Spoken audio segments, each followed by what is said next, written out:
Hello everyone, welcome to Net Biology. In this video, we will discuss about cell division and cell cycle, or it is the introductory portion about cell cycle. इस particular video में हम cell cycle के बारे में थोड़ा बहुत discuss करेंगे।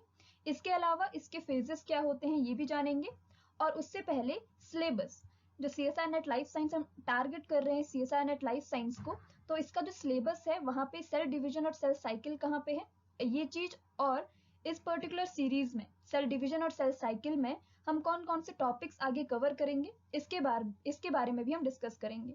ठीक है, तो सबसे पहले बात करते हैं सिलेबस से। सिलेबस क्या है? सिलेबस का जो सेकंड यूनिट है सेल्यूलर ऑर्गेनाइजेशन, इसका जो फोर्थ टॉपिक है वो है cell cycle and cell division. इसके अलावा यहाँ पे मेम्ब्रेन स्ट्रक्चर एंड फंक्शन दिया गया है, structural organisation and function of intracellular organelle, cell के अंदर जितने भी ऑर्गेनेल्स होते हैं उनका किस तरीके से ऑर्गेनाइजेशन है और फंक्शन क्या है, ये चीज यहाँ पे इलेबोरेट करके यहाँ पे टॉपिक वाइज दी गई है, तो हमको यहाँ पे इलेबोरेट तरीके से थॉरली इसे जानना है। तो इन सब टॉपिक्स के बारे में हम बाद में बात करेंगे। हमारा जो main topic division and cell cycle, तो ऐसा नहीं है कि सेल डिविजन और सेल साइकिल से पहले हमको सारी चीजें डीपली पता होनी चाहिए, बस थोड़ी बहुत चीजें पता होनी चाहिए, जैसे सेल क्या है, बेसिक चीजें, सेल क्या है और सेल के ऑर्गेनेल्स क्या हैं, और इनका स्ट्रक्चरल ऑर्गेनाइजेशन इतना डीप याद करने की जरूरत नहीं है। सेल के बारे में अगर हमको पता है, थोड़ा बहुत ऑर्गेनेल्स के बारे में पता है, तो हम इसमें आसानी से समझ सकते हैं cell division and cell cycle. Cell division and cell cycle में आपके पास माइटोसिस एंड मियोसिस है, और हाँ, ये जो टॉपिक है cell division and cell cycle, यहाँ पे जो मियोसिस वाला पोर्शन है वो जेनेटिक्स के लिए भी बहुत इंपॉर्टेंट है। जेनेटिक्स में भी आपको मियोसिस से क्वेश्चंस दिखेंगे, मियोसिस से भी मेनली क्रॉसिंग ओवर से रिलेटेड क्वेश्चंस आते हैं। तो ये मियोसिस वाला जो टॉपिक है, ये जो सेल डिविजन है पूरा, ये जेनेटिक्स के, अगर हम जेनेटिक्स के तरीके से भी देखें तो वो उसके लिए भी हमारे लिए आसान हो जाएगा। और यहाँ पे आपको जीन्स भी दिख रहे होंगे, organisation of genes and chromosome, तो जो सेकंड यूनिट है वो भी थोड़ा बहुत रिलेटेड है, इंटर रिलेटेड है जेनेटिक्स वाली यूनिट से, जो 8th यूनिट है हमारे पास उससे।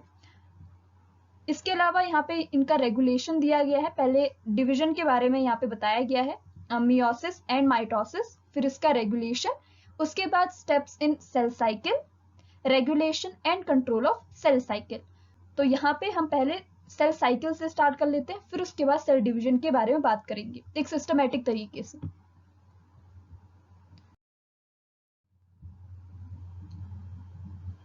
टॉपिक्स क्या क्या कवर होने वाले हैं इस पर्टिकुलर वीडियो, और इसके बाद जितनी भी सीरीज आएंगी related to cell cycle and cell division, इसके बारे में एक बार डिस्कस करें। सबसे पहले हम सेल साइकिल देखेंगे। सेल साइकिल क्या है? इंटरफेज क्या हुआ, ये एक डिवीजन है सेल साइकिल का। एम फेज क्या है?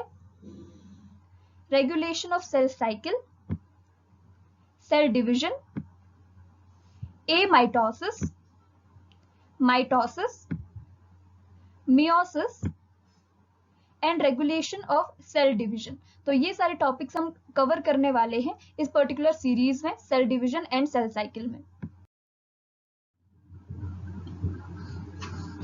तो अब बात करते हैं सेल साइकिल क्या है। सेल साइकिल है the series of cyclic events in which a cell grows and divides to make a copy of itself. ये क्या है? एक सीरीज है ऑफ साइक्लिक इवेंट्स, बहुत सारे इवेंट्स जो हैं वो यहाँ पे होते हैं, बहुत सारी फेजेस आती हैं जिसमें सेल ग्रो करती है पहले, और उसके बाद डिवाइड होती है और अपनी एग्जैक्ट कॉपी बनाती है। और एक पर्टिकुलर ऑर्गेनिज्म के लिए, उसके डेवलपमेंट के लिए, कि वो डेवलप हो सके, उसके लिए सेल डिवीजन होना बहुत इंपॉर्टेंट है, तभी जाके वो अपनी जो सेल्स होंगी वो ग्रो होंगी और उसकी जो भी है लंबाई बढ़ेगी या वो डेवलप होगा।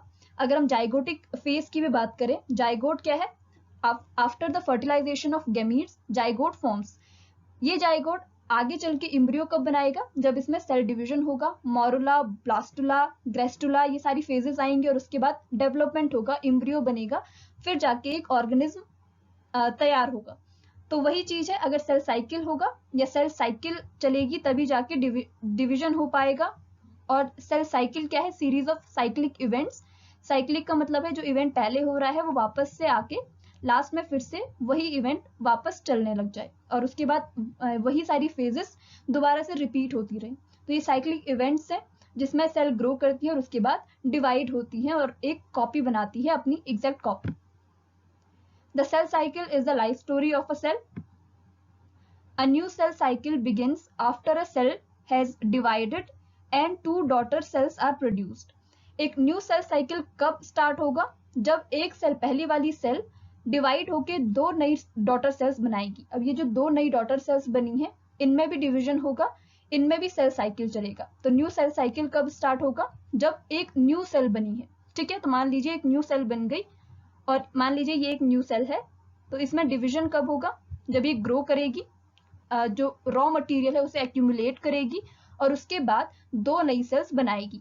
सेम नई सेल्स हमको चाहिए, तो हमको पहले मटेरियल को एक्यूमुलेट करना पड़ेगा, उसके बाद जाके एक सेल डिवाइड होके उसकी एग्जैक्ट कॉपी बना पाएगी, क्योंकि उतना मटेरियल भी तो जरूरत पड़ेगी, इसलिए। तो ये पहले साइज में ग्रो होती है। Each new cell grows, develop and divides. सबसे पहले वो साइज में बड़ी होती है, क्योंकि वो मटेरियल एब्जॉर्ब करती है, मटेरियल अक्यूमुलेट करती है, इसलिए साइज में बड़ी होती है। उसके बाद ये डेवलप होती है और उसके बाद डिवाइड होती है। Produced new cells then again undergo additional cell cycle. इसके बाद जो नई सेल्स बन गई डिवाइड, जैसे ये डिवाइड हुई एक नई सेल से, ये न्यू डॉटर सेल्स थी, इसके बाद इसमें भी सेल साइकिल चला, उसके बाद ये दो सेल्स में डिवाइड हो गई। अब जो दो न्यू डॉटर सेल्स बनेगी वो भी एक सेल साइकिल में जाएंगे और उसके बाद इनका भी डिवीजन होगा। इस तरीके से सेल 1 से 2, 2 से 4 ऐसे बनते रहती हैं। ठीक है, तो यही क्या है, साइक्लिक इवेंट क्या कहलाता है? सेल साइकिल कहलाता है। तो पहले हम सेल साइकिल को जानेंगे और उसके बाद सेल डिवीजन को। सेल डिवीजन सेल साइकिल का ही एक पार्ट है। सेल साइकिल के दो फेजेस होते हैं, मेन फेजेस। सबसे पहला है प्रिपरेटरी फेज, जिसमें सेल प्रिपेयर होती है डिवीजन के लिए, और इसे कहते हैं इंटरफेज।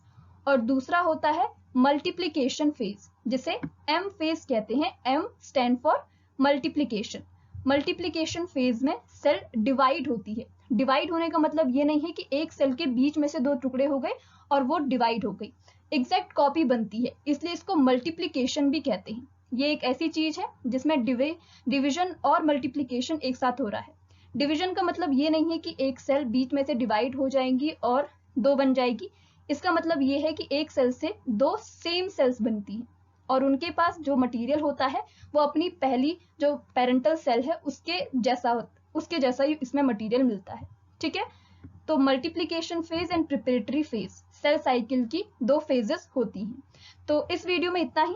इसके बाद हम सेल साइकिल की दोनों फेजेस के बारे में डिटेल में जानेंगे। इंटरफेज क्या है, एम फेज क्या है, और मल्टीप्लिकेशन कैसे होता है, मतलब डिवीजन कैसे होता है, सेल डिवीजन क्या है, इनका रेगुलेशन वगैरह, मियोसिस, माइटोसिस, ये बहुत जानना जरूरी है। इनकी फेजेस भी होती हैं बहुत सारी, तो इनको धीरे धीरे इसके बारे में बात करेंगे। पहले सेल साइकिल को कंप्लीट कर लेंगे।